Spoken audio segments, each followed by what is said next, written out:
Welcome back to the Silver Lining, where it's no filler, no fluff. We just keep it a buck. Today, man, we're gonna react to the NBA playoffs so far, man. We made some predictions, and some of them are not looking great. So we're gonna get into it. Got the crew with me in the building. Got Stan here. What's going on, brother? Man, never been so happy to be wrong about something. Same here. Some of the things some of the shit that's going on, I just do not understand. But yeah, I'm excited to be here to talk about it, man. Just been a pretty interesting playoff first round. All right, got Kurt here. What's going on, brother? We got drama in the first round of the NBA playoffs, like real drama, like real headline stories going Yeah. on right now. So let's get to it, man. I'm with it. All right, so y'all know where I want to start, but I'm actually not going to start there. All right, I'm gonna ease into it. You feel what I'm saying? Yeah, Here you we go. know, You might as yeah, well, man. That's yeah, what you want to do. You know that's what you want to do. we gonna ease into it. I want to talk about what happened last night with the Nuggets and the Timberwolves. The Wolves now got a 3-1 lead in that series, but came at quite a cost. DiVincenzo went down. Looks like it's an Achilles. Anthony Edwards went down. That was an ugly looking injury. I mean, they're saying they think it's hyperextension. That was ugly looking. That was really rough to see. And then at the end of the game, you got a little bit of a little altercation after the game. You know, so I mean, Kurt, I'm gonna start with you on this one because you actually predicted the Wolves will win this series. But up 3-1 with the injuries. What are you thinking about this one? Um, well, as I said, I think the series predicted out how I thought it would be. Minnesota would just about get any shot that they want. They just would have to make the shot. That's all it came down to. But DiVincenzo hurt. Um, he's not he's not your Batman or your Robin. But he's like your Alfred, right? Like he's a guy that could do a little bit of everything, facilitates when you ask, knock down the open shots, knows when to be aggressive. And I thought he had just his niche and found his niche there in Minnesota. I think early in Golden State, he was like used as like Steph Curry's replacement or something, or the guy. He wasn't quite that, he wasn't Klay Thompson. I think he's found his niche, felt real comfortable in Minnesota right now. To see him go down, that's a big thing. But the big one is Anthony Edwards. Um, Hyperextension, and the funny thing about a hyperextension, he could be out to this time next year or this time next week. Hyperextensions, it it usually depends on the body of the person and how drastic the hyperextension is. So he could either be out, what they say indefinitely. They usually use that term indefinitely Yeah, when they don't know. yeah. So I don't know if they put a timetable on it yet. Has anybody heard anything? But I I know haven't heard. Yeah, hyperextensions is funny. Hyperextensions can be 2 weeks to right. 2 years. So right, so we don't know what's going on with that. If those two guys aren't going to play, I would like to think Minnesota can get it done. One game out of four, just one game. Yeah. But in all likelihood, if they're not able to come, well, we know DiVincenzo is not coming back. We can Yeah. tell by that. Yeah, that's But yeah, Ant yeah. Edwards if Ant Edwards isn't able to come back, um, you could just hang it up for Minnesota, and that's just really what it is. Even if they luck up and win one game against Denver with that depleted roster like that, well, I wouldn't say depleted, but those two big losses like that, even if they get one more victory in Denver, they still gonna be chopped liver, man. Yeah. Our number one fan, Un, is in the building. Yeah, that's fun. The Shay hoops like a Disney princess. We're gonna get to that. We're gonna get to Shay. That we're gonna Let's talk about do it. that. We Um, definitely got to talk about that. we're gonna talk about that. Um, Ant's done. That shit looked yeah, it looked bad. Like when I saw that, it looked rough. All right, Stan, what are you thinking on that one? I mean, look, the Minnesota played their ass off yesterday. And this is why I like to always remind about Desimu, who had 43 Yes. points off the Yep. bench. Yep. This dude was available for anybody to trade for. The Bulls just gave him away. Yeah. And it's more of an indictment on the Bulls organization and the people running the people who were running it because they all got fired. Yeah. That this guy was available for, and it's like, where was the rest of the league when this guy was available? It's the same thing we'll talk about with CJ McCullough. Like, where was the rest of the league? Where was Houston when these guys were available? Because like I can imagine Houston could use one of these guys right now. Yeah. But Minnesota really pushed the tempo on Denver yesterday. And Jokic, I don't know what's going on with Jokic. Jokic hurt enough because he looked shitty yesterday. Couldn't make a shot. Couldn't make anything. Gordon looked terrible. He's not healthy. He couldn't make a shot beginning. That team is in trouble. And regardless of Minnesota being out with Edwards and DiVincenzo out for the season, well, Devo's out. That's been confirmed with torn Achilles. Yeah. With Edwards, who knows? Because Jokic hyperextended his knee earlier this year, and he was out for like 4 weeks. So we'll see what's up with Ant. But without Ant, obviously Minnesota can't win anything full. They're not going to go anywhere long term. Especially, going into the next round, they got to play either San Antonio or Portland, which wasn't a question beforehand, but now we have, to be a now. But that was a great game by the team, by Minnesota, and those guys really stepping up in the absence of their star players. Yep. I don't know. I just mostly want to focus on Denver. Like, what the fuck is going on with Denver? And this has been something I've seen from them most of the season, where it's just been just up and down, uneven play. And they just couldn't hit a shot last night. Really, what it came down to is they could not hit a three. Their three-point shooting was atrocious last night. Absolutely atrocious. And they couldn't hit one. Jokic was struggling from the field. He couldn't make a shot.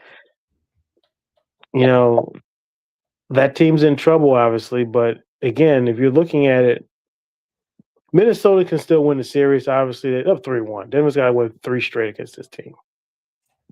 But Edwards not being there is really – and to be fair, Edwards wasn't even all that good throughout this series. He's been bothered by his other knee. I think he got runner's knee or some shit, whatever the fuck that is. But he's not been healthy at any point in the last 2 or 3 weeks. He's just been dealing with a knee, and then he hyperextends his other knee. So I don't know if we're going to see him again in the playoffs. I just don't know. But they're going to need him healthy.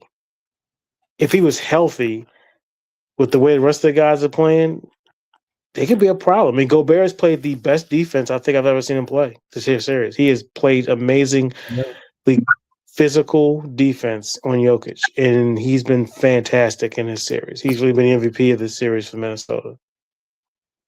How this rebounding defensively, defending shots at the rim, rebounding, he's been fantastic. Yeah. Absolutely fantastic. McDaniels was the hero in the other game. Yep.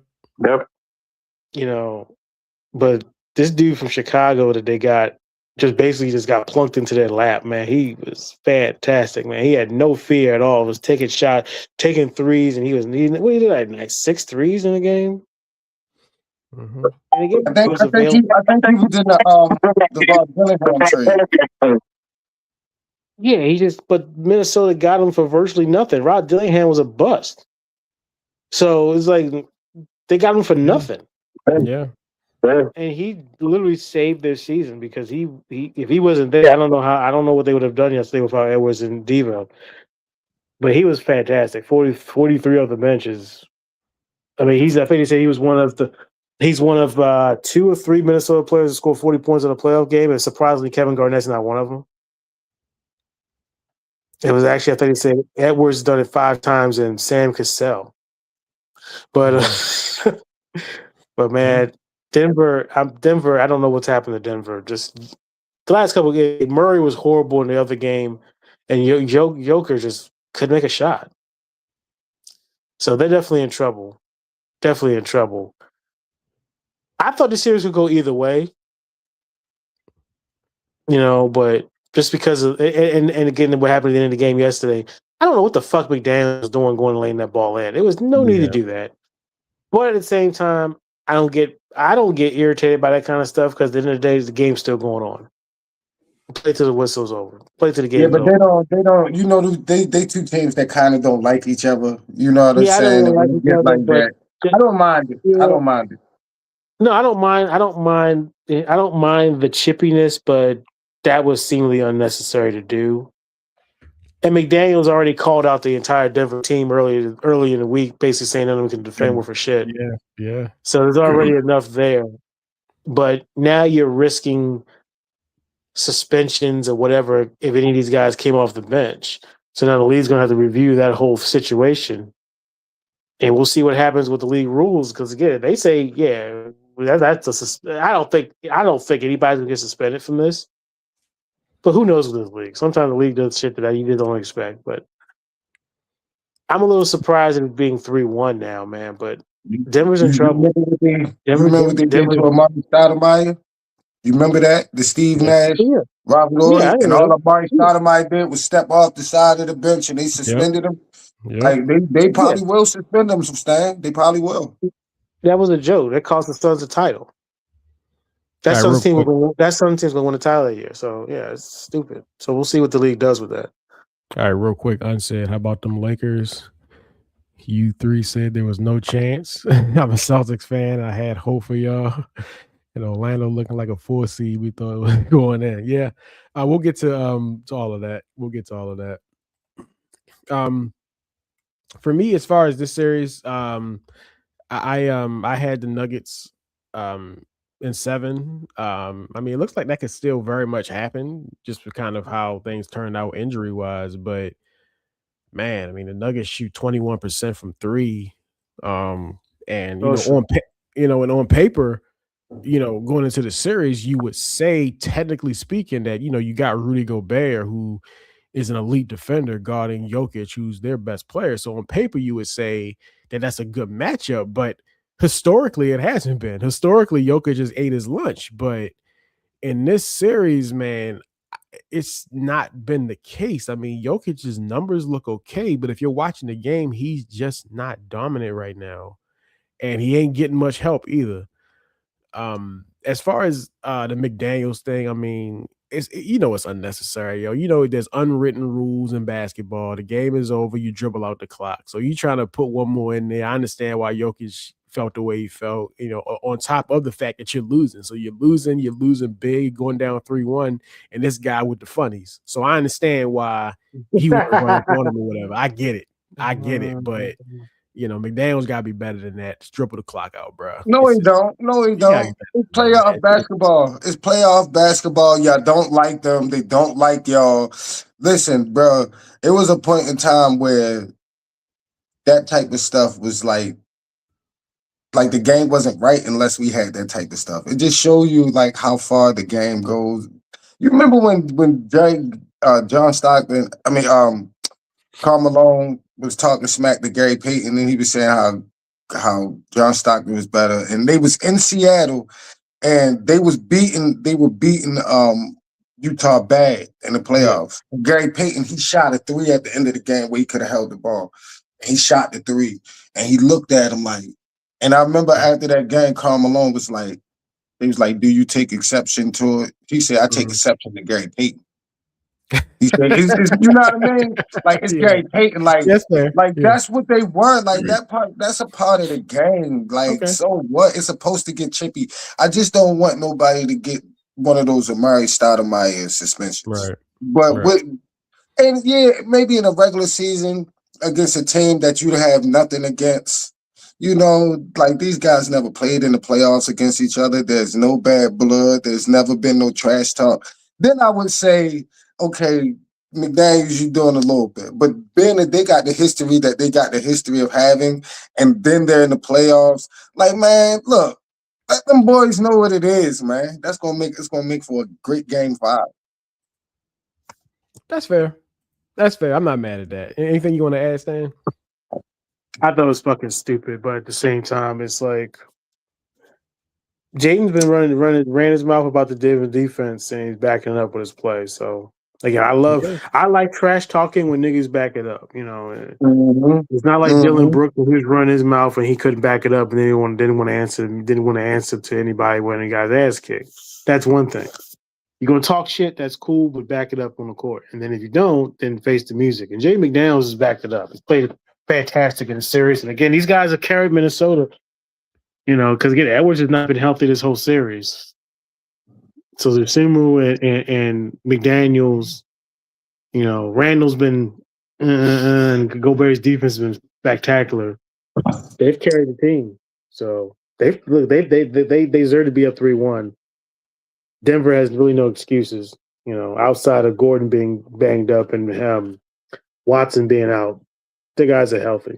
I don't know what Joker's has not been good the last couple games, It's not. so they're in trouble.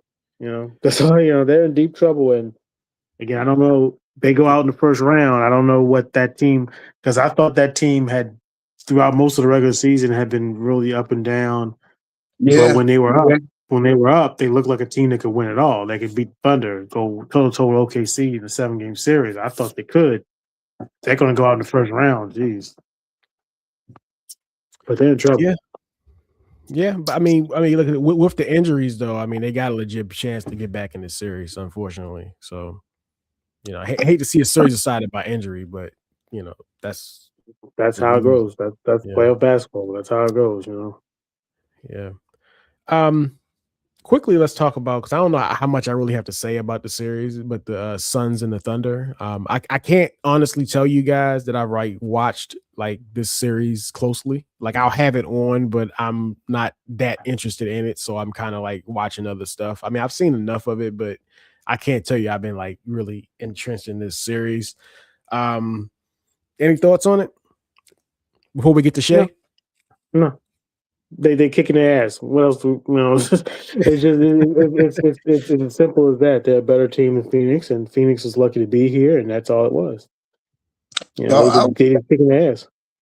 I just well, this happening is what we expected to happen, right? Like it's nobody's surprised, right? But we gotta do something about Shea, yo. Yeah, we gotta do something about that, bro. Yep. Like you can't just be falling and flopping and like it's like the referees are purposely allowing it. I remember when Reggie Miller would do that, like get guys in the air or get guys in funny positions and jump into them for the free throws, right? Reggie would draw fouls like that. But Reggie was like 80 pounds soaking wet. You know what I'm saying? Like this guy Shea, like, is literally one of the most fit players in the league. Like, bro, you should not have to resort to doing that. Like, you're so good, but it's getting to the point. I really believe that it really make me question how good he is. Because it's like how much points would you score a game if they didn't call those fouls? Like if you were, because he's held to a different standard. You got to think it's been 3 years before they started calling the push-up, and they still don't call it all the time. Like if you wasn't getting those, because like, you know, if you know basketball, you know, like if a guy's jamming you up, you do something to get a foul, that guy can no longer jam you up defensively, because then it's going to be a foul call. So now it's going to be the easiest shot. And he comes out and he establishes these fouls early. So by the third quarter, guys can't even really touch him. And I'm tired of this. I ain't got nowhere to go, so I'm going to just fall shit, bro. And they keep calling it. Guys don't even be fouling him. He just be falling. Like, and I get the whole pump fake, get him in the air. Like I said with Reggie Miller, that's a part of the game. I even get like the fall. Like you get hit and you fall. Like I get that too. But some of this stuff that this guy's doing, bro, like it makes it hard to watch him sometimes. Like they call that a foul. Like that's a foul. Like we got to stop. They got to stop calling that flop. I'm sorry, because this man, this way say makes me question how good he is, because he gets about 8 to 10 points a night off of fouls. Like just like a good 8 to 10 points a night off of fouls. So it's like, bro, you take 8 to 10 points away from him. Like, what is he really averaging? Like, Well, so, yeah, you can't look at it like and that. it's I hear what not you're the fact saying. that Yeah, he's I hear what you're getting saying. fouled Yeah, because yeah. Shaq got fouled. Like Mhm. Shaq shot free throws, but it's how he's getting these fouls. These are not a lot of these ain't even point of attack fouls, yo. Like Shaq got point of attack fouls. He was going up. Jordan was going up. LeBron, a lot of these guys, they're going up. So of course, if they add a little spice on it, James Harden would add a little spice on it. You know what I'm saying? When he would go up and they whip their head back sometimes. I get that. But these aren't even point of attack fouls. These are I'm on him, I'm on him, I'm on him, and he just fall. Like what? Like how else am I supposed to defend this guy? So we gotta stop that, dog. They gotta stop that. That aspect. And then guys don't want to get those fouls no more. So I'm not gonna be on them no more. So now you gotta play them softer. So I don't know. I just don't like the way he's taking flopping to a place that it has never gone before. So and I'm just not fucking with that. They gotta do something about that. Man, I agree with you for the most part. I don't want to question how good he is because I mean sometimes he is getting fouled, so I don't want to say let's take away 8 points off of his thing because sometimes he does get fouled. But I'm with you, man. I just like with James Harden when James Harden used to do this stuff, they stopped calling some of that in the playoffs.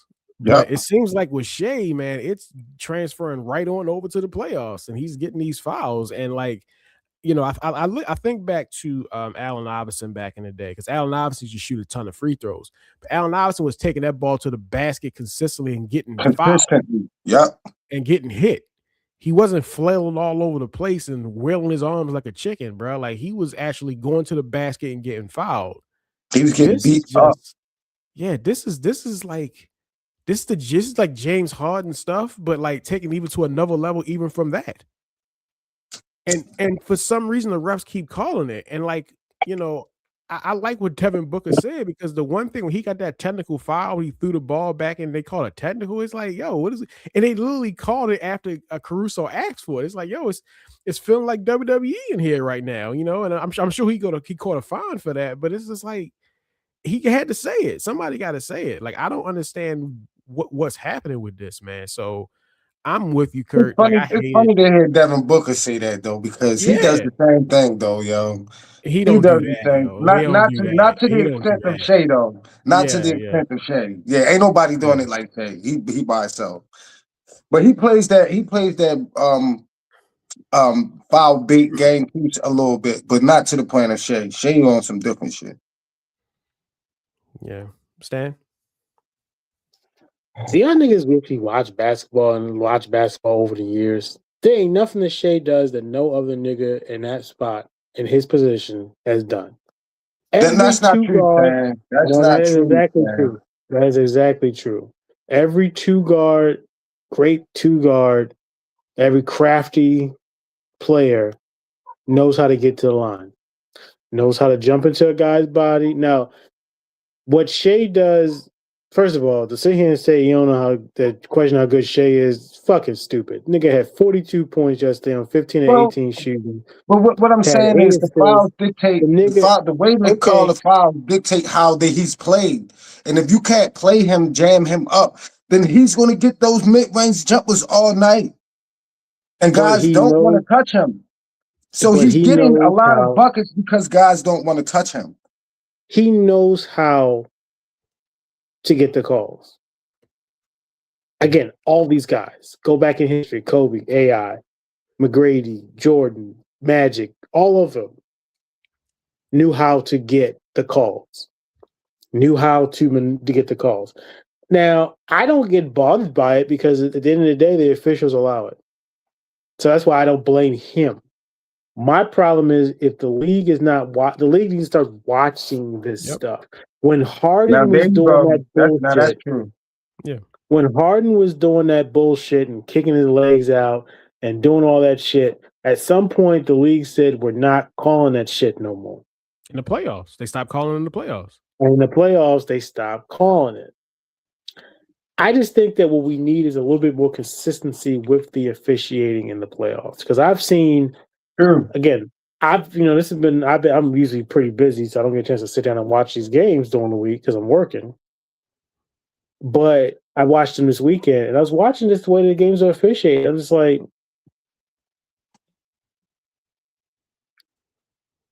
is it a foul or not? But if it was a foul in January, but it's not a foul now. Be a foul now. Exactly. And it's like, it's the inconsistency that I had a problem with. And with Shay's a fantastic player. He's a fantastic closer. He's getting into that the Jordan Kobe level of closing games. He just comes in and he closes these games out. And again, people can sit there and bitch about some of the stuff that he does. Devin Booker is hilarious for calling that shit out when he does the same exact shit. That's what I'm saying. That's what I was saying. A lot of these guys do the same thing. Just not like he's doing it though. This man is just falling. Shea gets called out for it because he won the MVP and the Thunder won the championship last year. All these guys are doing this shit. You watch these games and you see guys going to the rim. A lot of times, what are they doing? They're trying to get contact. They're trying to seek out contact, leaning the guy's body, bumping the guys, get a call. And sometimes it gets called and sometimes it don't. I don't get into all that shit with Shea, because I think Shea's a fantastic player. I think he's very crafty, yes, and he knows how to get the calls. But Luka does the same shit, bro. Luka does the same shit.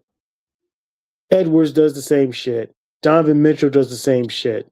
Devin Booker does the same shit. All these guys do the same thing. They try to get the call. They try to create contact, and see the officials blow the whistle. It's nothing new. Kobe did it. AI did it. Jordan did it. Reggie Miller did it. All of them did it. They try to create contact to get the call. So I'm just like, why are we focusing on Shea? Why is there so much focus on Shea? Again, Shea don't do nothing no different than any of these other guys ever did. He just gets the calls. That man doing it way worse than them niggas have ever done it. Man, y'all niggas is over-exaggerating a lot of stuff. He's doing the same shit that every great player that attacks the basket gets. I ain't never see Jordan, right? I ain't never see Jordan do this. I ain't never seen AI do this. I ain't never see them just fall to the ground for no reason because of physical defense. Just fall to the ground and just throw the ball in the air for no reason. I ain't never seen them do that shit. I ain't never seen them. I've never. AI was my favorite player. If AI fell to the ground, he got knocked to the ground. Even if he sold it a little bit. Guys are playing straight up defense, and this guy is falling. They're not reaching. They're not pushing. They're not. But he is literally can't go nowhere. So I'm gonna bump into you and fall. That's literally what he's doing, bro. I ain't never seen AI do that. I've never seen Jordan do that. I've never seen Paul Pierce do that. Like just literally just run into a guy and fall.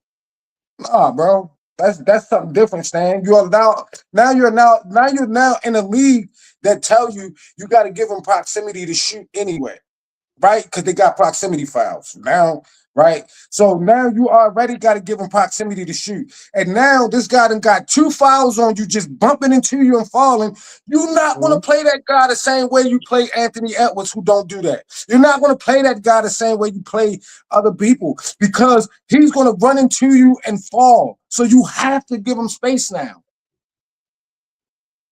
And that could turn a guy that could average 22. That's it. For a guy like Shea, that could be the difference between 23 and 30 points a game.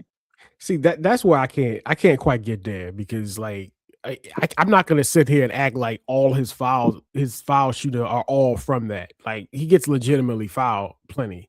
No, but what I'm saying is, though, I hear what you're saying. He's already a fucking monster. He's probably the best mid-range shooter in the league. And now you got to give him even extra space to shoot mid-range. You see what I'm saying? Yeah, like the the benefits of him getting fouls are far beyond free throws. Yeah, that's fair. That's fair. All right, y'all ready to move on? Yeah. Let's talk about your Lakers, man. Lakers now up 3-0 in this That's series. crazy. That's crazy. As unsaid, we all predicted the Suns would win this series. I said the Suns would win in 4. I think y'all said 5. The Rockets.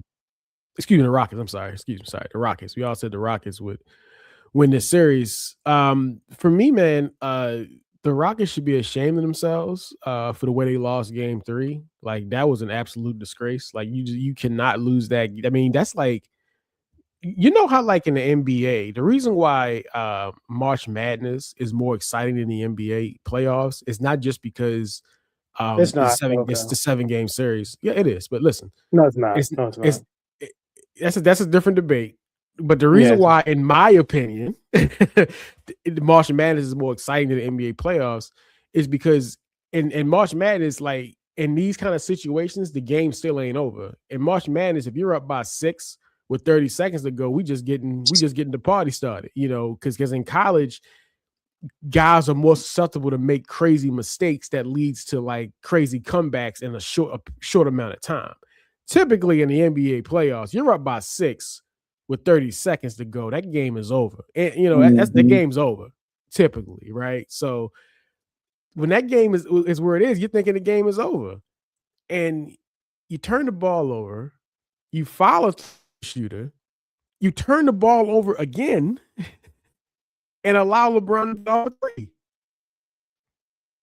I was stunned. And at that point, when they get into overtime, that game is over. Them dudes are shell-shocked. This game's over. When they went to overtime, like, the game is over. It's a wrap. Shout out to Jabari Smith Jr. Yeah, he did. That was he played a good game. He played a very good game. He played a good game for a change. He did play a good game. To me, Marcus Smart, man. But I think he the one that turned the ball over, though. I think it was him that turned the ball over. I don't even remember, man. But Marcus Smart was definitely huge. He was the MVP, man. He was everywhere, man. I thought he was back at Oklahoma State, man. He was everywhere in that game. So yeah, Lakers up 3-0. I'll start with Stan, man. How you feeling about it? Definitely surprised, but it's more so on Houston's side. I expected better from Houston. I don't know why I did, but you know, from watching Houston most of the year, this is what I've seen from them. There again, I've used it now, the toilet bowl offense analogy a lot. That's what I see with Houston. Just the toilet bowl offense, just clogged. There's no movement. You know, when you were relying on Kevin Durant, who's 37 years old, KD and Amir Thompson are 2 of the top 5 in the league in minutes played this year. Kevin Durant, who played most of the season this year, so people can't say, well, he played like 70-some games this year, but was also playing 38 minutes a game because they were so reliant upon his offense because they just didn't have anybody else that could create a shot into the game. And you're seeing that now where he's not there. They don't have anybody to close. And they don't have a point guard. The point guard thing I've been talking about since the start of the season with Houston. They lost Van Vliet right when the season was ready to start. They lost him for the season. There were guys available they could have gone after and gotten that could have filled the gap at least for the season. Like Chris Paul is still sitting home right now. Chris Paul. Why wouldn't again? I know he's old. I know he's ancient, but he would have been able to do what they needed in that last second and get the fucking ball inbounded. And you know what I'm saying? Like that kind of stuff is so important that people don't really realize until you get to this point of the season. It's like, oh shit, we don't have an actual point guard to bring the ball up.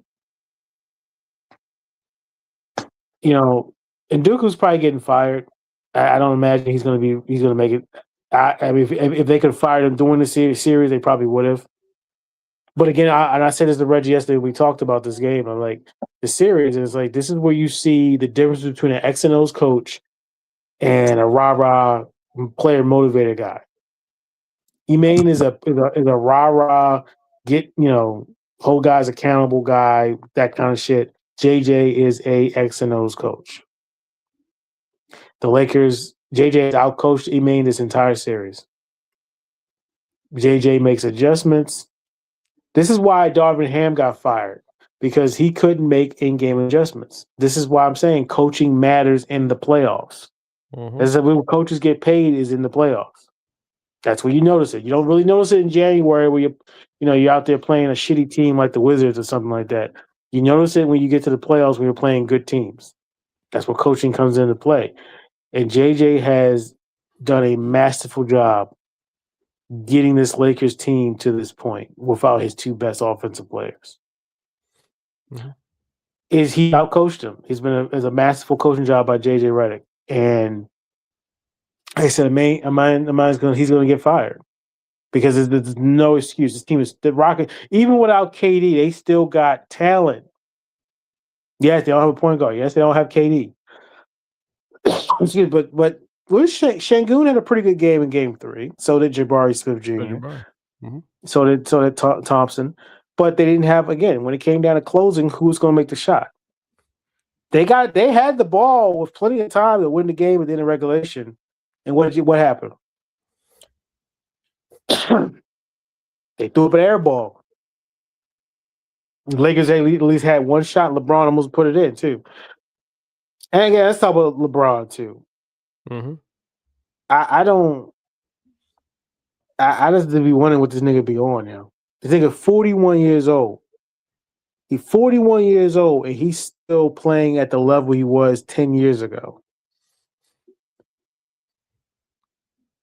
It's remarkable what he's doing. What he's doing is crazy. Yeah.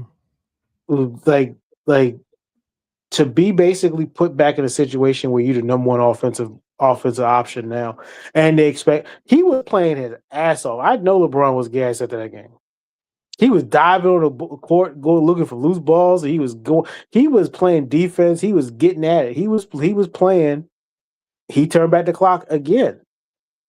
And you sit there wondering, like, how many more times can this nigga turn the clock back, yo? Or whatever fountain of youth, whatever he be bathing himself in, the fountain of youth, or whatever he's doing. He's been phenomenal. He's been absolutely great, really good.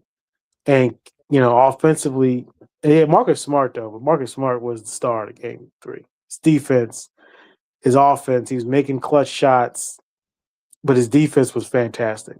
And I've always been saying with Houston, like, why y'all not, when y'all see LeBron bring the ball up, why y'all not heating him up? Why are you letting LeBron just bring the ball up? Why are you letting Luke Kennard bring the ball up? Just coaching, man. Coaching.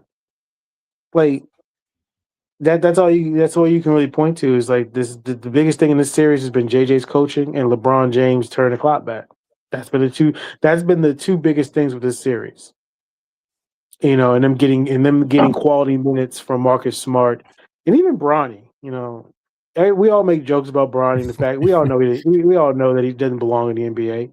But at the end of the day, they gave him a 3-point shot. He took it. And he made it. He's giving them pretty good minutes. He's not embarrassing himself on defense out there. When he's played. Luke Kennard is one of the best 3-point shooters in the history of the league, percentage-wise. Ruri's stepping up, making shots when he's getting them. He's been getting shots. Aiden's still been the trick-or-treat guy. Hey, I got 19 and 10 in Game 1 and 6 and 5 in Game 2. Again, the center position has been a problem for them all the year. They just haven't gotten it from Aiden consistently. And Jackson Hayes is another guy that hit or miss depending on where he is. But, man, I've been surprised. I cannot believe the Houston Rockets have let themselves go down 3-0. I think they're going to lose tonight. I think it's going to be a clean sweep, and I think the Rockets are going to be in a situation where it's like, well, what the fuck do we do now? Now, Rockets are one of those teams that are prepared for anything in the offseason. I'm prepared for a Giannis trade. I'm prepared for any kind of trade you can think of because they're going to be like, what the fuck? Somebody posted on Twitter this shit about the 2014 to 2019 Rockets, James Harden Rockets. Got stuck. Always who they run into the Golden State Warriors, Steph Curry, and then in the bubble, they got blown away by the Lakers in the bubble, and after that, Harden was gone the next year, and they rebuilt. Now they rebuilt their team, and then last year, who they run into? Steph Curry and the Warriors. And then this year, who they run into? LeBron and the Lakers. It's like it's just like I don't know, man. If I was a Rockets fan, I'd be like, what the fuck do we do, man? Like we had a team that we thought could contend for a title, and then like KD gets hurt. KD played most of the season this year. Then he gets hurt at this time of the year, and we run into this old Lakers team with LeBron, a bunch of and three Stooges, and we now down 3-0. And you just like, what the fuck, bro? Yeah. So I'm looking for the Lakers to finish this out tonight. But even if they don't, who the fuck cares? Even if they don't, even if we lose tonight, I don't give a shit because Austin Reeves is listed as questionable for tonight. I wouldn't be surprised if they played him. I wouldn't play him. I wouldn't play him. If this was an elimination game, if this was like Game 7, he would play. Yeah, if this was Game 7, I think Luka and Austin Reeves will play. This was Game 7. But because if we really needed Austin, he could play. I wouldn't be surprised if they just put him in and played him in like 20 minutes today. But at the same time, I think the smart decision would be not to play him. Not to play him. Again, Yeah. the way we've been humming with the lineup we've been throwing out there in the first 3 games of the series, I would not play Austin unless he was 100% ready to go. There's no way he's 100% ready to go. He may be ready to play and capable of playing, but I wouldn't run him out there unless he's 100%. So I wouldn't be surprised if he played, but if it was me, I would not play him tonight. We don't need it. Or if we lose the game, so what? We got game 5 back in LA on Tuesday or Wednesday. Gives them another couple of days for rest and getting ready to go. So we'll see what happens, but I think the Lakers close out tonight. And I don't know where the Rockets go. Kirk? Stan basically said it all. I ain't gonna lie to you. I'm just convinced that LeBron doesn't turn the clock back. It just stands still. His clock is just still. It's just stuck. It's stuck at 32, age 32. It's just not going nowhere. I have questioned JJ X's and O's because in the past he has made questionable decisions.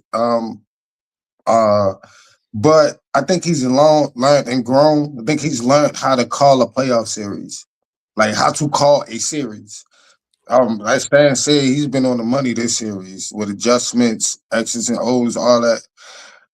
But it's one thing that you're leaving out, and I hate to do this, but Reed Shepherd is sorry as shit, bro.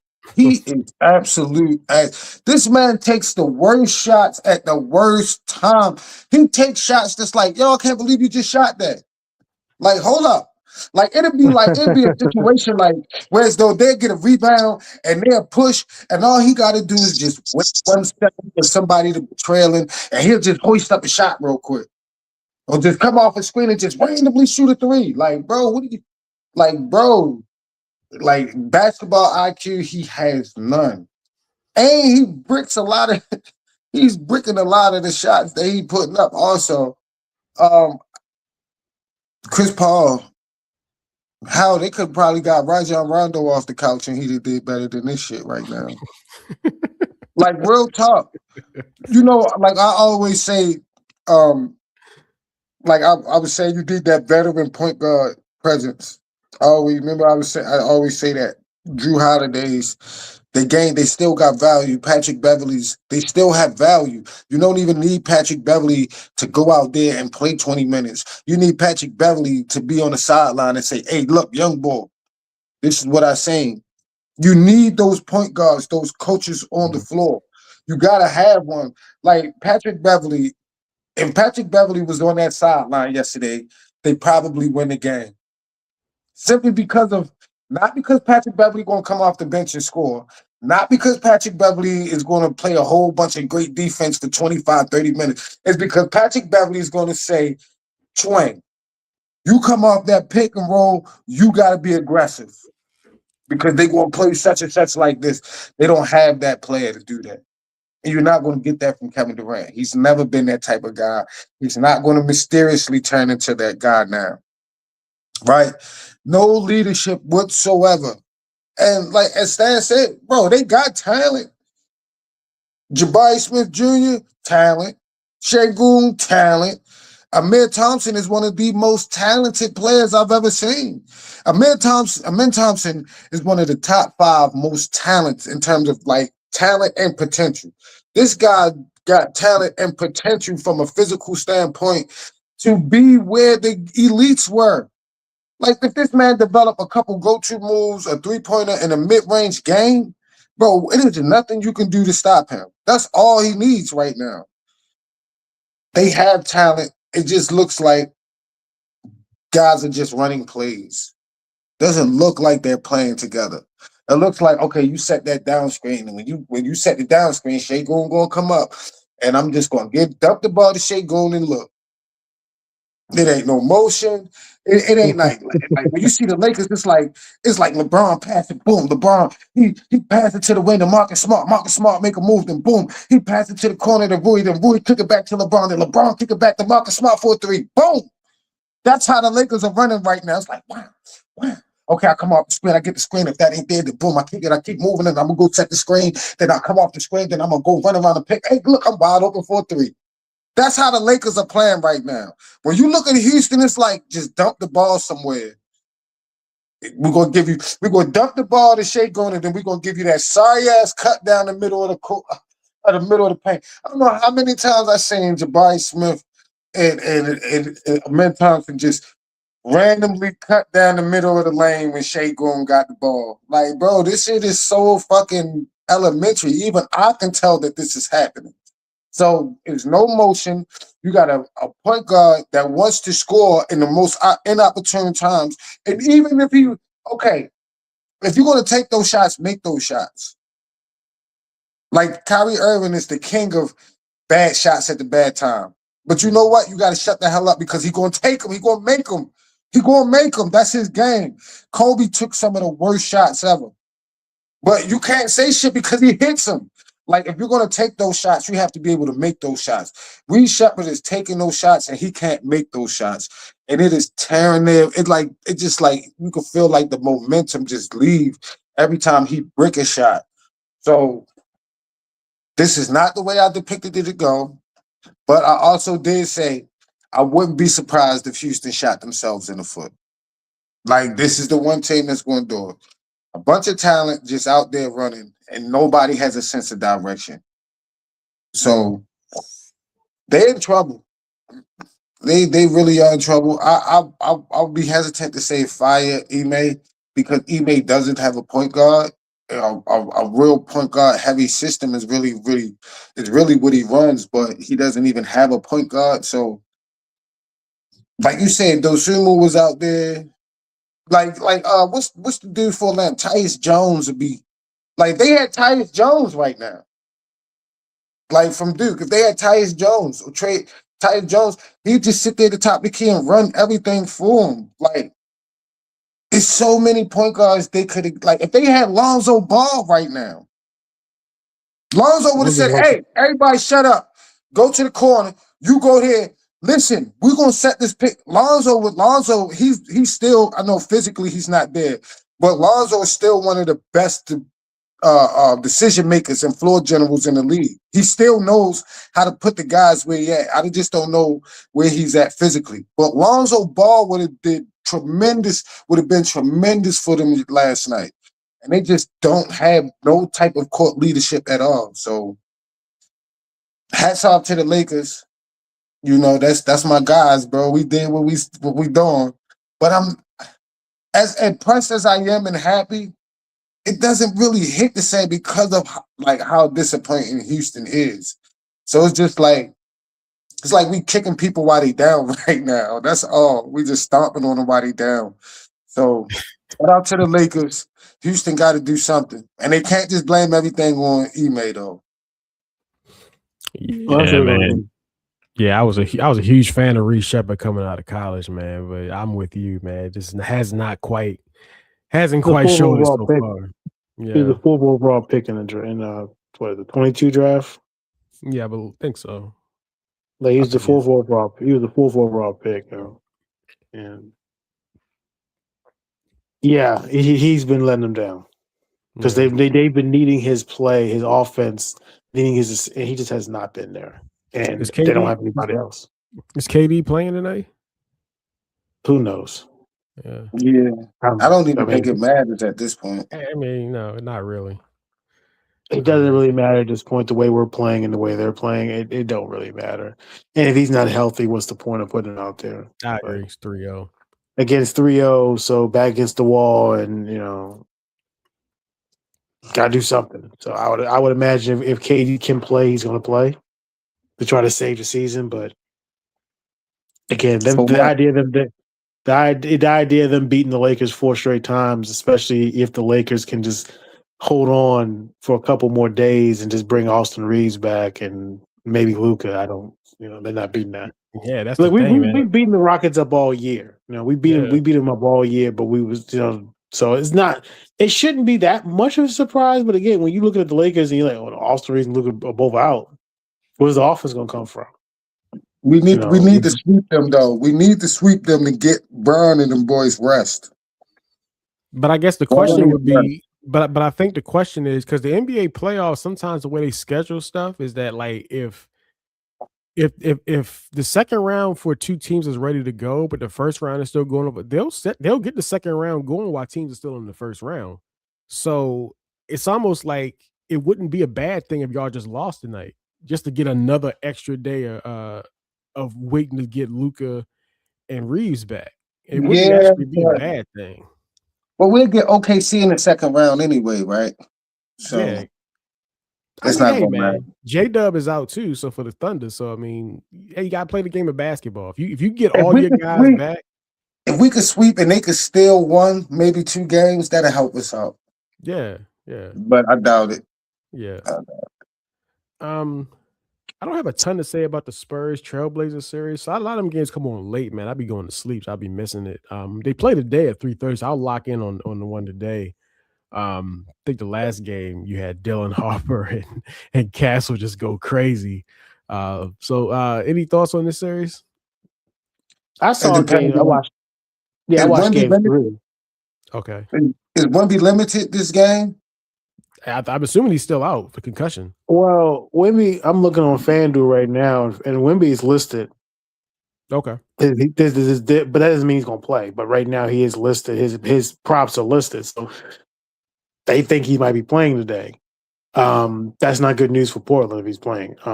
Yeah. Look, game 3 was a Dylan Harper game, and that was Dylan Harper showing you this is what I got. This is how good I can be. Yep. This rookie coming out, and he just smoked their asses, man. He smoked them. He just smoked them. They had no answers. And he had that game. He had the biggest game of his season at the right time. Like I always say about guys like that, like the question marks that you can't prepare for. Like what I'm saying, Atlanta's deadly, while the Pacers was deadly because it's hard to scout.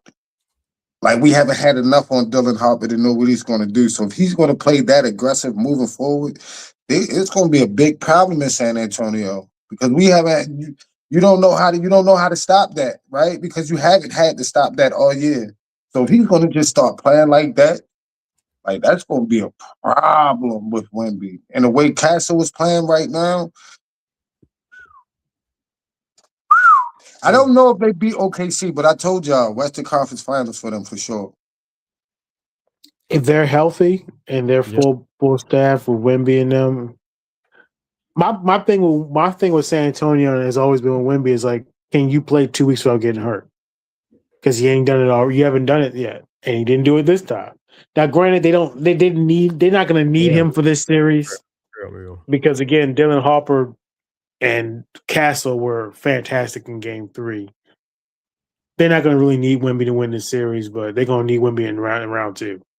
Yeah. They're going to need him healthy. And dude, can you play 2 weeks without getting hurt?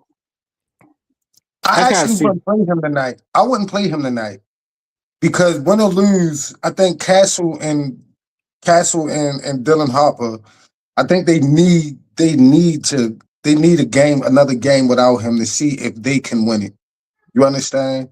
We got the Tim Duncan. We need to know that y'all going to be Parker and Ginobili.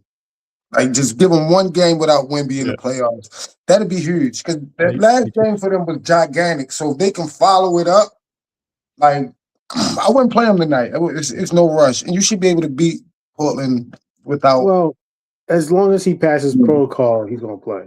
So Yeah. But I tend to agree that they don't need to rush him back. Yeah, He's still not 100% again. Concussions are weird, man, and how you recover from them. So, and it's a concussion. It's not like if it was like a muscle injury, I would agree. But it's like if it's a concussion, it's like, all right, if you cleared, you cleared. If you're not cleared, you're not cleared. You know what I mean? It's that simple. It's really that simple. If he's cleared, he's gonna play. You know, so we'll see about that. Yeah, how many fingers am I holding up, Wemby? 2? Yeah, exactly. All right, get in the game.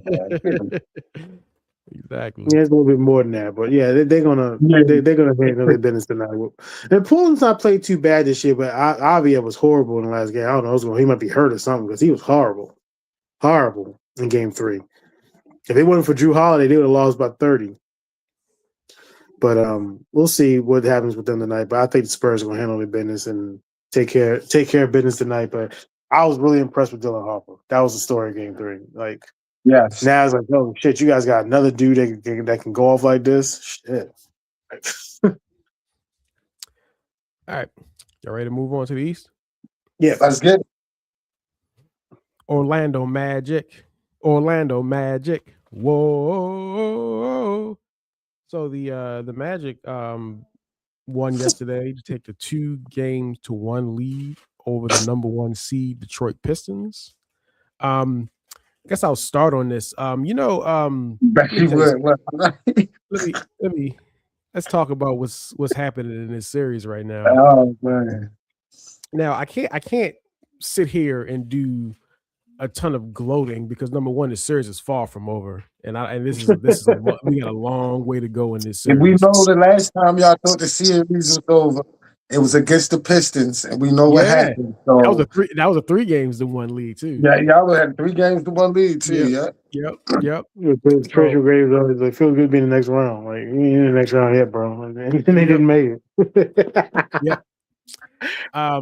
So I'm not gonna do a ton of and also it's not like I predicted this. I'm with y'all. I thought the Pistons was gonna I thought we would win 1 game. I thought we win 1 game at home when we started hitting threes. And the funny thing is that's what happened in the game yesterday. We shot 45% from 3, but we already won a game. So it's kind of wild how that went. Look, man, a lot of stuff that's happened in this series is just stuff that's just not on my bingo card. I didn't have Wendell Carter Jr. outplaying Jalen Duren. I mean, I didn't see that coming. I think Cade has been playing very well in this series, but it's just not enough. We just have so many guys we can throw at Cade is making it difficult. I don't know if it's just the Magic was the walking dead for weeks. Like if we can go back a week or 2 ago when most people didn't even think they were going to get out of the play-in game. That game against Charlotte, people thought Charlotte was going to wash them. And now we're up 2-1 against the number 1 seed. Like it's just weird. I don't know if we just have to come to the realization is that the Magic, we just got a team full of playoff performers. Because these guys were the walking dead. Like Paolo, there were times during this season where Paolo didn't look like 8 team All NBA. Like he looked horrible this year. He hasn't looked bad in this series. This series, he's been fantastic. Even times when he's not scoring, like in the first half of that game yesterday, he wasn't even scoring. He was passing, just finding people. Suggs was hitting threes. Black showed up. Wendell Carter was showing up. And then even when the Pistons went on that run, I definitely thought we would toast. And then Franz is like, nope, I got it. I don't know what to tell you, man. This we got a series. The Orlando Magic are back, baby. I don't know, man. I don't want to get too excited, man, because I know that this series is not over. But I tell you this. I tell you this right here.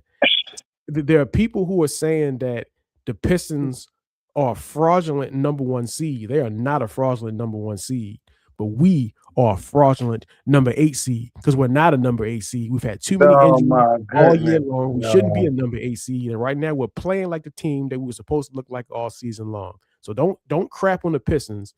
Give us our props. I'll go to Kurt. What do you say, man? No, Stan, you hear this nigga, man? God damn. No, he's supposed to. He's No, you supposed to just, be but you like this, deserve it. man. Yeah, you deserve No, it. You no, deserve it. because this team, Um, we've been shitting on this team all year, man. I've been shitting on them all year. I had their over under 50, and I'm like, yo, what the fuck is wrong with this team? I texted Reggie the night they got beat by Toronto by 50 points. I said, yo, you gotta do something, This is like your coach can't. You cannot keep your coach if you lose by 50 points to Toronto. And now they're playing their butts off for Mosley, and now you start to think like, yeah, if they advanced to round two, I don't know how you fire the coach. I don't either. And then So the thing is though, Detroit. I've been thinking this all year, but they play so good as a team. I was thinking like Detroit.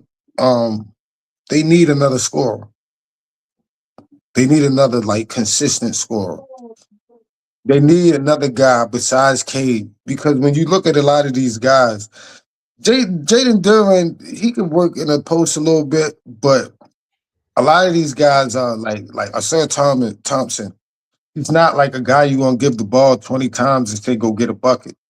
Like they don't have another guy that you could designate 20 shots to. Now they win by committee around Cade. And the way that they play, it's hard to get around because they look for each other. But they need one more guy that can break it down because Suggs is making Cade work. And then when they don't have Suggs on them, they put Anthony Black on them. And then when they don't have Anthony Black on them, they can put Franz Wagner on them if they felt like it. So it's like somebody has to be able to say, Kate, I got it for the next couple minutes. And they really don't have that. And a defensive team like the Orlando Magics have been since the play-in, they're going to expose that because somebody's going to have to get their own shot.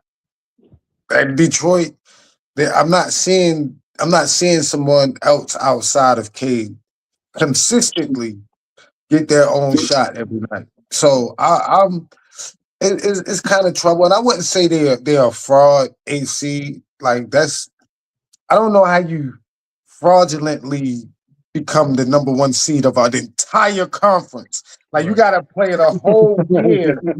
Yeah, you gotta play a whole year. It's not like they just won 3 games and became the number one seed. No, they had to play an entire. Now, if you were to say, despite them being the number one seed, I don't think they're the best team in the East. That's cool. And if you think because you don't think they're the best team in the East, that would make them a little overrated for being number one seed, then that's cool. But to call them fraudulent is that's just stupid. Like they had to play a whole season to get that number one ranking. Like that's bad. It's not like a boxer just going there, close his eye and punch and get a lucky punch. Like they had to play 82 games to get that number one seed. So are they as good as people may think they are? That's up to you. That's your opinion. But I will say this. They look fraudulent because, like Reggie said, they playing against a fraudulent AC. Them niggas ain't no AC, man. They had a top anywhere from 5 on up. You want to say they had the 4th best roster, top 3 or top 2. Listen, they had a top 5. If going into the season, if somebody told me the Orlando Magic with their roster would be the number one seed in the East, I would be surprised, but it wouldn't like shock me. Right? I would be surprised, like, oh, they finally put it together. But when you look at that roster and add Desmond Bain, the one piece we all thought they needed was a perimeter defender that can stretch the floor, right? At the 2-guard position. Like, how are they even in the play-in? So it's just basically them being who we thought they were going to be. And it just so happens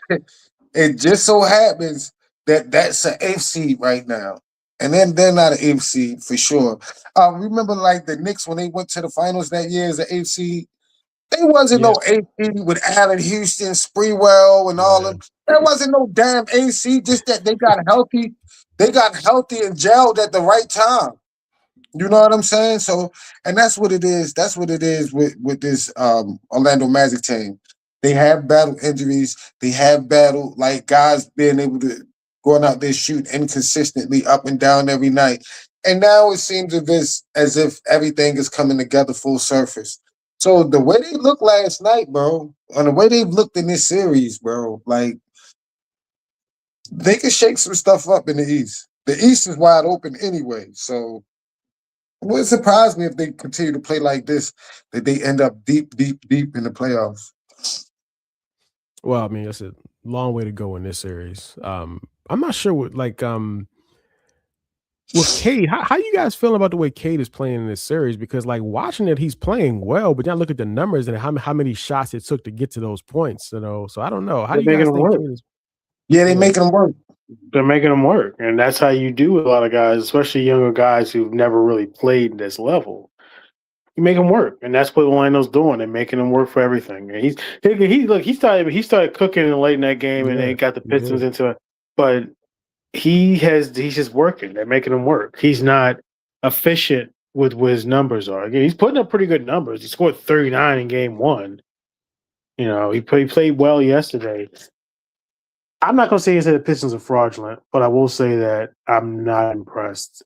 And the most glaring thing again has been Duran's play. I mean, defensively, he was a beast yesterday. I mean, he was swatting everything that came to the rim. He was defending everything. But the idea that Wendell Carter outplayed him, that's crazy. I was on Twitter yesterday reading a Piston fan post that. It was like, the most shocking thing about all this is that Wendell Carter Jr. is outplaying Jalen Duran. We're like, we didn't see this coming. We did not see it. I was like, I don't know what to say. I just cannot fathom that this what would happen. Because Duran's been a beast all season, not just offensively but offensively, and the way he can create space to get to the rim and get easy shots for himself, and the way he's dominated the boards. Carter out rebounded him 17-8 yesterday, yo. Yeah. Nobody had that. Like, I get if I'm bigger staff, I'm going to Cade and Duran and Duran like, what the fuck is wrong with you, man? You gave me 8 and 9 yesterday. That's it. That's what you gave us. 8 and 9. You know, you fouled out in the game. Like, we gotta get more from you because we gotta get more. You know, we got to get more from you. You know, Tobias Harris was amazing yesterday. He was. Tobias was good. So he can still get it done at this level. What he's going to do, but what is he going to do what is he going to do game 4 though? Like Tobias Harris. Like I say, they need that. They need, if Tobias Harris is going to be that, he got to be that consistently. They don't have that one guy besides Cade that's going to be that consistently. And Asura, he got the same problem his brother got. He played good yesterday, though. He was good as well. It was great in the first half. What I'm saying is, like, you got to develop something. You can't just keep defending and running. Because that's literally all he do is defend and then run, and they allow him to facilitate at the top at times. But you got to have something. Bro, you got to develop a float in the lane. You got to develop a mid-range jumper, a mid-range game, a mid-range step back. If you're going to be that perimeter guy, you're going to have to be able to develop something that causes fear from the perimeter.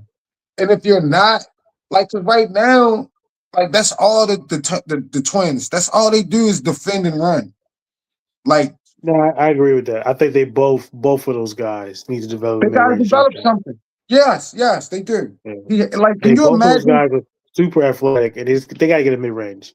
If Amir Thompson gets a mid range jump shot, he's Scottie Pippen. That's what he is. Right. And Amir is in the same boat. Both of them great athletes, can get to the basket whenever they want to, can create shot, but they got to get a mid range jump shot. Got to get a mid range jump shot. Something. Even if it's like even if they don't develop a mid range, develop a post game. Like you're either too fast or too strong for whoever's posting you up. You're too strong for the little guys. You're too fast for the big guys. Put your back to the basket. Develop a face-up game, a step back goal, and turn around jump or something. They haven't developed anything. I haven't seen them develop like maybe their spot up 3-point percentage might be better or something like that. But I haven't seen neither one of them. And it's crazy because they're both in this situation where as though they got an elite scorer on their team, right? Cade and KD, right? They both have bigs that play, right? Alpern Şengün, and you got Jalen Duren, despite what happened last game, right?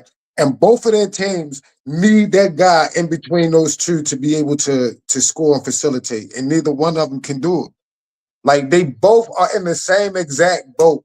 Like he's stuck between Duren and Kane, and he's stuck between KD and Alpern Şengün in a mid-range game in a spot up 3-pointer could change both of their teams' lives.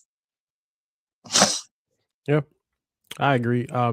One of the things that I did hear a couple people also say is I've heard about a rule change that people would like to see, where like the number one seed, instead of playing the eighth seed, can just pick whoever they want to play and kind of go down the line like that, because they kind of feel like, it's not really fair. But my thing is, even if that rule is in place, who would the Pistons have picked to play against? The Walking Dead, right? I mean, wouldn't you would think that's who they probably would have picked. So I don't know if that really changes anything. They picked Philadelphia. You think so? Yeah, they picked Philadelphia. They picked Philadelphia. Orlando would have picked Boston. I mean, Boston would have picked Orlando. Boston would have matched up better with Orlando, and Philly would have matched. Well, from their perspectives, Detroit would have probably rather played Philly. Okay. Shit, I ain't gonna lie. Detroit might have picked New York the way they beat the shit out the Knicks this year. Yeah.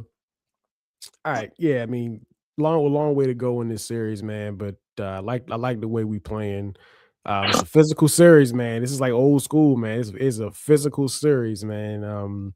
I wish they would leave Isaiah Stewart alone, though, yo. Like, yo, let the man play. Like, that shit, it wasn't even dirty what he did. Like, I'm objective when I watch basketball. Like, come on, bro. Let him play. Like, we want it to be physical. He got that Draymond. They know he gonna do it. Like, if that's LeBron with that foul yesterday, nobody says nothing. But that's the name that he's made for himself, bro. He is Draymond Green. He is Dennis Rodman. They expecting it. He's Rasheed Wallace. They're expecting it. So anytime they see anything that's like it, just like Ron Artest, anytime we see anything that look remotely like it, we're going to carry it like it is. He's made that name for himself, Reg. Yeah, I get it, man. But it was I was getting tired of them stopping the game. Like, oh, come on, let's play. Like, we got the momentum. But come on, let's stop reviewing stuff. Let's play. I hated it.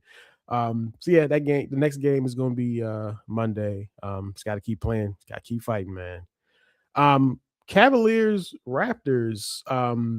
This has been a home series so far. The home team has won every game. Is that game today as well? Yeah, I believe so. Yeah, okay, cool. I mean, is Drake gonna be there with the ice seats? I know the seats were there, but he gonna pull up. That big block of ice in the middle of the block of ice. Yeah. For what? I think he's gonna perform on it or something. I know we're talking basketball here, but I just have to say this. As fucking stupid as this shit is, and having grown ass people staying on top of a fucking block of ice trying to break it to try to get into it, at least it's a rollout. I agree. It's a rollout. So it's a good rollout. So good on him, but yeah, the rest of it's fucking stupid. I agree. I should agree with that. Grown ass people trying to break a block of ice. Well, I mean, they broke it and they got the release date, so we got a release date because they broke it. Niggas trying to stand on top of a block of ice trying to hit pickaxe. You're gonna fall off that shit. But no, like I said, great rollout. Good for Drake. Hear the music.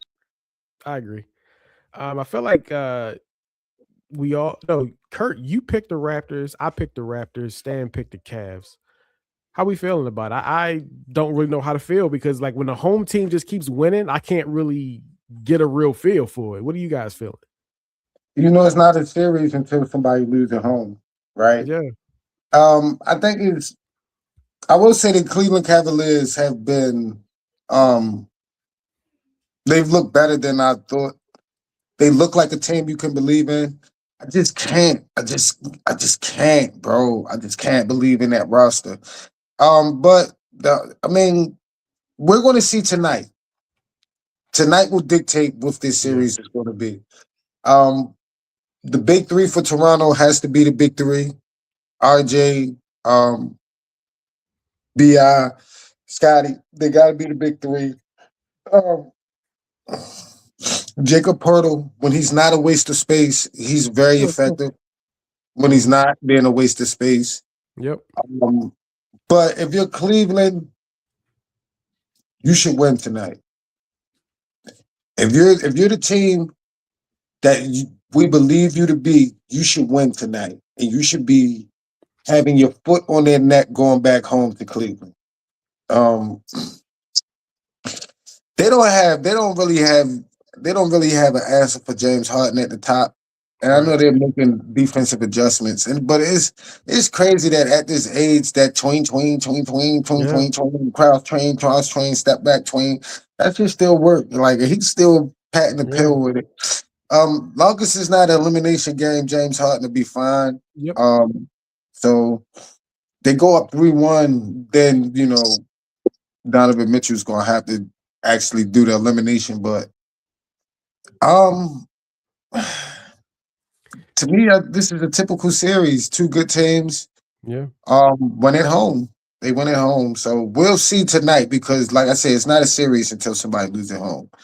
So yeah, and I mean, it's gone like I thought. Like when Toronto Big Three plays well, they win. When the Big Three doesn't play well, all three of them they're gonna lose. So it is what it is.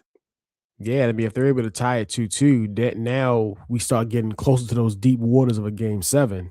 That's exactly where you want to take them. So yeah, I agree. Tonight I think the game is today. It's at 1, I think. It's at 1:00. Yeah, so that'll definitely start to tell the story because you're getting close to them waters.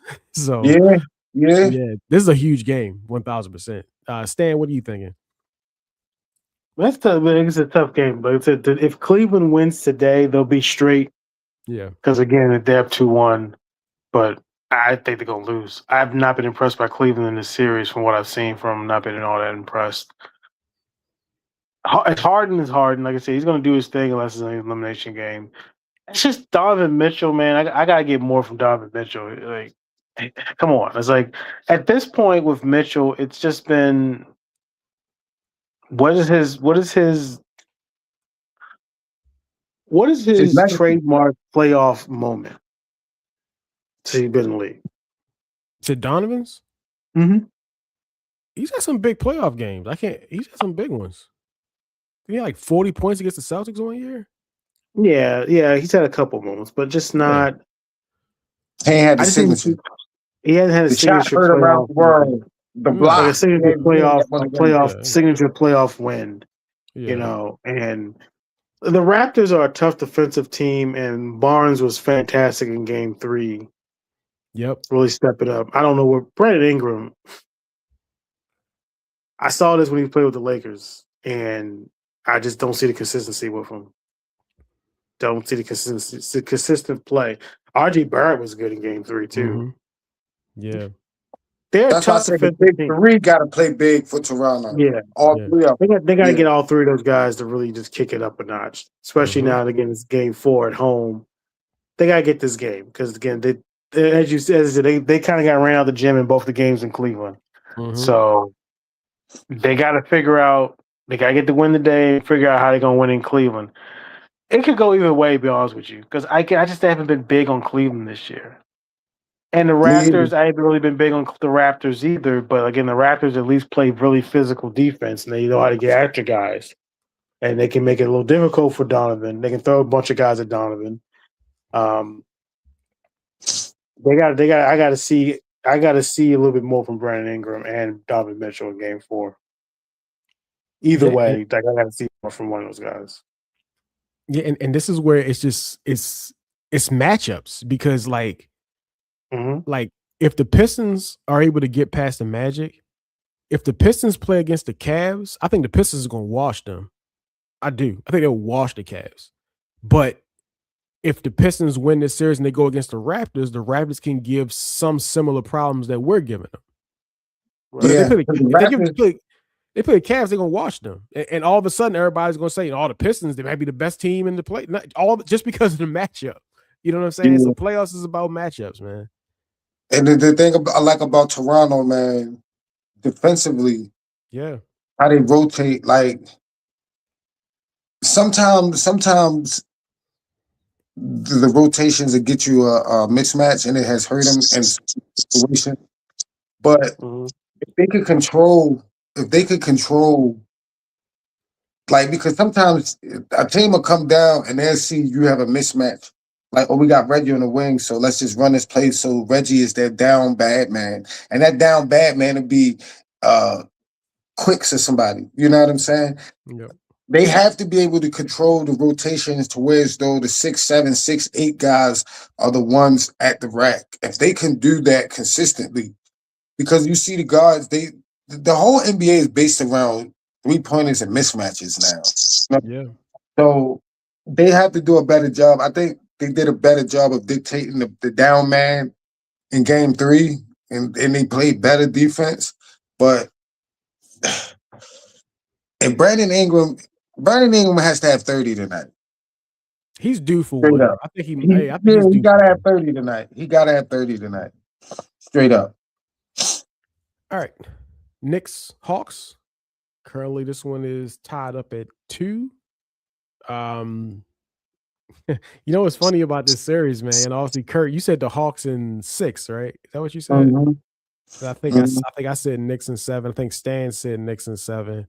What I think is interesting is that one of my main points about why I was ultimately going to take the Knicks was because I felt like when it came down to it, late in the games, who do the Hawks have that's going to take the big shots? And we kind of got our answer. CJ McCollum is who's going to take the big shots. So it's funny. I got the answer immediately in this series. Obviously, the Knicks were playing balls out yesterday. They knew the season was on the line. They came out firing yesterday. But I still feel pretty good about my Knicks in 7 prediction. Kurt, how you feeling? Bro, I told you about Atlanta, yo. Yeah. They don't know where it's coming from. They don't know. Like, you don't know. Okay, CJ has been hitting the big shots. And to be honest, CJ's been ready to hit big shots his whole career. Yeah. Like, he's been that type of player who's ready for the big moment to take the big shot. But you don't know who's going to eat you up first. Yep. Like, who else is like, we don't know. We can't say it's going to be Jonathan Kuminga every night, because it's not going to be him every night, because tomorrow night it's going to be Jay Johnson. Then the night after that it's going to be Nikhil. Then the night after that it's going to be this guy. Then the night that those teams are so dangerous to play against in the playoffs. And then now that CJ McCullough has established, look, just give me some space and I'll hit the big shots. I got you. Like, they literally have everything that they need now. They still are a little bit small on the boards, right? But it hasn't been that big of a difference as I thought it would be for a Knicks victory. So I'm staying with Atlanta, man. That's who I picked. I told you, that's my dark horse going into the playoffs. I believe Atlanta can make I don't want to say conference championship run, but they're definitely going to win this. They're going to win this matchup. I'm still riding with them to win the next 2. Wow. They're going to win in New York. Wow. And then they're going to bring it back to Atlanta and win in Atlanta. Wow, you still sticking with the 6. Wow, that now, man, you talking about standing on. I thought you at least push it out and say they're going to beat them in game 7. You still sticking with 6, bro. It's going to be 6. Damn. The Knicks really kind of they came out yesterday with a point to prove, and they blew the Hawks out pretty much.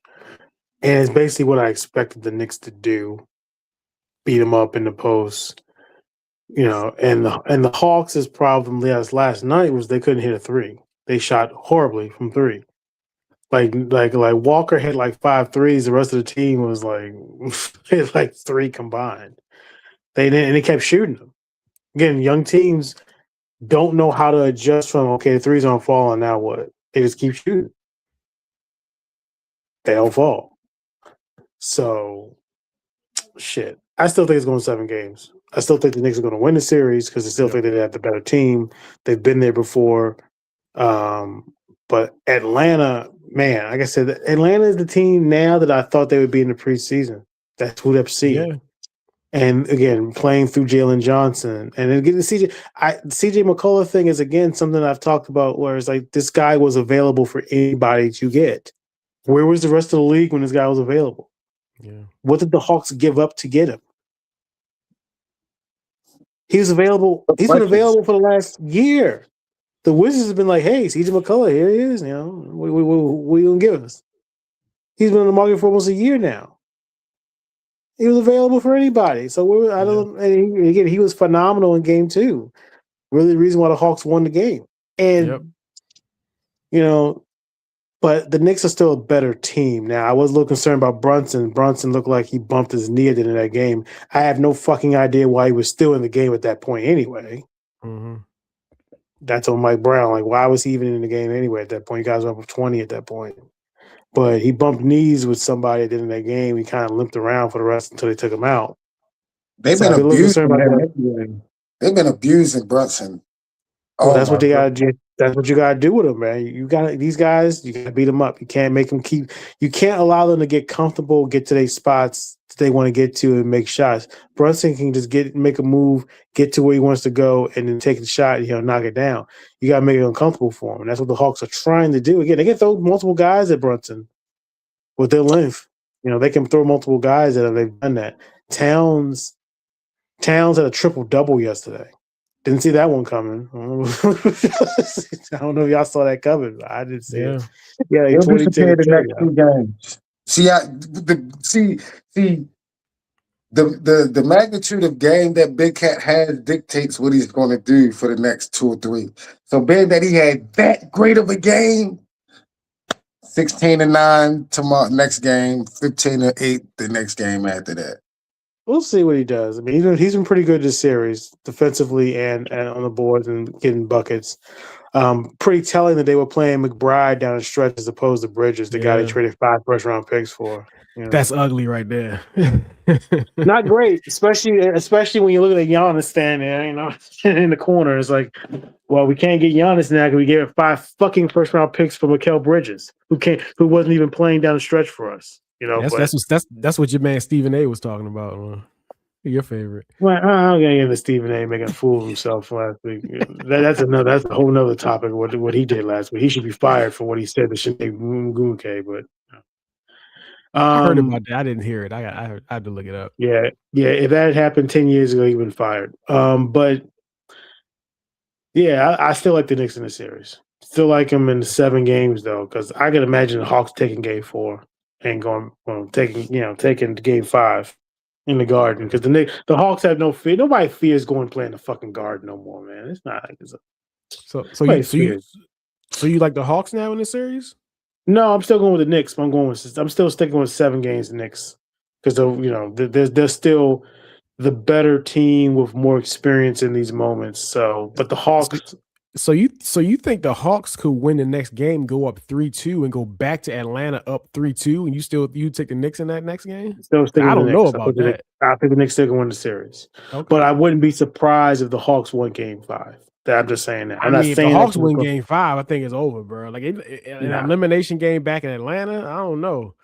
Dude, half that crowd was Knicks fans, man. There ain't no intimidating figure going to Atlanta, man. Knicks had like 10,000 people in the building. So, no, I wouldn't be surprised if the Hawks did win Game 5. I got you. But I'm still sticking with the Knicks in 7. I still think they're the better team. All right. Celtics and the Sixers. Boston's up 2-1. This series has been one of the more surprising series because when we went into this series, I pretty much said this was going to be a sweep. This was going to be an easy series for Boston. And after I watched Game 1, and I try not to overreact because I know it's a 7-game series. I try not to overreact. But when I watched Game 1, I'm like, yep, let's go ahead and go to the janitor's closet. Got to get the brooms out. But after that game, the next 2 games have been highly competitive games. The Sixers won in Boston, and when Boston came back and won Game 3, that was a competitive game. Like, I was actually watching that game before I switched to the Lakers games. They was going on at the same time. So I was locked into this Sixers game like, yo, can the Sixers win this? And so it's 2-1 Celtics, but I am all eyes on this because the Sixers have been right there with Boston, and besides game one, they've been right there. So, obviously I'm still taking Boston in this series, but man, this has been way more competitive than I thought it was going to be. Kurt, where are you at on this series? I think. Let me tell you what I think. Let me tell you Yeah. real talk. I'm not saying he's playing the greatest, but he is playing great at the same time. Bro, we gotta put more respect on Tyrese Maxey's name, dog. Mm-hmm. We gotta put more. I know we say he's one of the best. He's one of the best. He's a great guy. He's a superstar. Yo, this guy is top 10 in my opinion. After watching what he has to deal with right now to get a shot off. Right now, Paul George is going to Paul George. You're going to see Paul George. You're not going to see him. Y'all know how I go with him in the playoffs. DJ Edgecombe is a young guy. 2 or 3 years from now, we would have a different discussion because I think DJ Edgecombe will become one of the top 5 to 10 two-way shooting guards in the league. But right now, like even the buckets that he don't even get assist on starts with him. Like everything right now with Philly starts with Tyrese Maxey making a decision with the ball in his hand. Is he going to drive? Okay, drive and dish to the extra man, and then the extra man never got out of position. Now we can slow it down and break it down for Tyrese Maxey to feed another person. Like everything is like the responsibility that he has to. I'm not even talking about necessarily the point production, the stats. I'm not talking about that because the stats for a guy like Tyrese Maxey, especially perimeter players who have to carry, they're going to fluctuate depending on how good they shoot. I'm saying the responsibility that's on this young man right now. Like, and I'm happy for him because he got drafted late rounds, and then he had to wait because of James Harden, and then he finally got his shine, right? And then when he finally started getting his shine, and his man coming off MVP season, his man Joel gets hurt. So now it's like you was a guy who we thought was just going to be, a pretty good late round, first round pick. That'd be you've evolved into our Batman. Like he literally, we have literally watched Tyrese Maxey become Batman. And I think he's ready for the responsibility. He just doesn't have the horses around him, and that's what it's going to come down to. I think Tyrese Maxey has proven that he can be a Batman. He just needs the correct bat cave. He needs a Batmobile. He needs a bat cycle. He needs some Batarang. He's proved he's a Batman, and I think VJ Edgecombe will eventually become a good Robin. But Joel Embiid is just very unfortunate because a healthy Joel Embiid, and you might favor the Sixers the way that Tyrese Maxey is playing. So I'm just impressed. I don't expect them to win the series. I'm not changing anything. I still think they're going to lose. But I just wanted to give a shout out to Tyrese Maxey because throughout his career, every year he's had to shoulder more responsibility. Every year. And every year he's gotten better and shouldering that load, not just in his numbers, but being like a better leader. Like he has become that. And I'm proud of him. I'm happy for him. But he might as well get his passport ready. I'm not changing anything. I think this series has been more competitive than I initially thought. But Boston hasn't too particularly taken the best shots either. I think the thing about Boston, though, they sometimes play to their level of competition also. Like, if they played against a lottery team, they might just go out there and just muck it up and barely get the victory. But if they play against the 96 Bulls tomorrow, they're going to look like an elite team. Like they have the tendency to play to their level of competition. And I think that's what has happened so far in this series. And Philly is still dangerous. Those boys are still dangerous. They still want to win. And like I said, Tyrese Maxey, what he has become right before our very eyes is is just a privilege to watch that type of shit. But they still going the fuck home though. It ain't nothing they can do about it. Oh yeah, I'm not yeah. changing anything. Only thing I can change. I said they was going to get swept. I'm going to say a gentleman's sweep now. I don't think they're going to win another game. I But don't know, bro. I want to shout out Tyrese I don't Maxey. know about that. Nah, Boston ain't going to lose again. They're not going to lose again. Sometimes it takes a gut check. Sometimes it takes a gut check for a team to realize, like, hold up, we still got to play. And I think that gut check happened. I think it was game 2 that gut check happened. But I mean, they gut checked him again in game 3. I mean, Boston won that game, but if you was watching it, like it was they needed some big time shots at the end of that game to get past Philly in game 3. Yeah, but Philly is playing the best basketball they could possibly play to be in these games. How like they're playing damn near perfect basketball. How often can you expect a team to play damn near perfect basketball? Like they're dependent on them winning is dependent upon them playing out of their bodies, and everybody's not going to play out of their body every night. So I expect, unless they're going to get 30 from Paul George tonight, which I doubt. Yeah. Stan, where you at on this series? Tatum was amazing in game 3. He was just closing the game out again. Closers, teams with these closers. That's where these guys make their money is closing these games.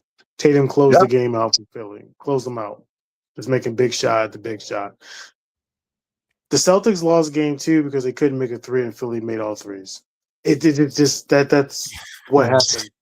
And game 3 was the Celtics making big shots at the big shots, even when the Sixers kept coming. The Sixers are talented enough to hang with them.